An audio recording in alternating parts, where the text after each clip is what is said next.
ବେଳେବେଳେ ଯନ୍ତ୍ରଣା ଏତେ ବଢ଼ିଯାଏ, କେହି ଆପଣାର ଯଦି ପିଠି ଥାପୁଡ଼େଇ ଦିଏ, ତାହେଲେ ଆଖି ଲୁହରେ ଭରିଯାଏ।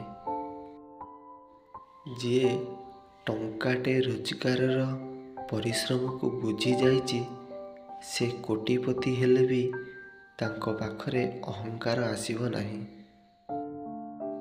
ସାରା ଜୀବନ ଭଲ କାର୍ଯ୍ୟ କରି ମଧ୍ୟ କେବଳ କିଛି ଭୁଲ ଆମକୁ ଭୁଲ ପରିଚୟ ଦେଇ ଦେଇଥାଏ। ବେଳେବେଳେ ପ୍ରତିଶୋଧ ଠାରୁ ଭଲ ପରିବର୍ତ୍ତନ ହୋଇଥାଏ।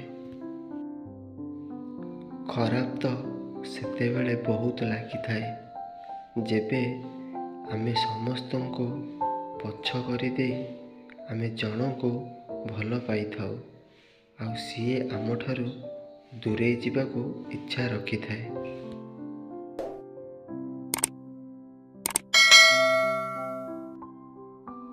ଜୀବନରେ ଯିଏ ସମସ୍ତଙ୍କର ହୋଇଯାଏ, ସିଏ କେବେ ଜଣଙ୍କର ହୋଇପାରେ ନାହିଁ। ବେଳେବେଳେ ଯନ୍ତ୍ରଣା ଏତେ ଥାଏ କି ଯନ୍ତ୍ରଣା ସମୟରେ ଆରାମ କରିବା ବି ବହୁତ ଯନ୍ତ୍ରଣାଦାୟକ ହୋଇଥାଏ।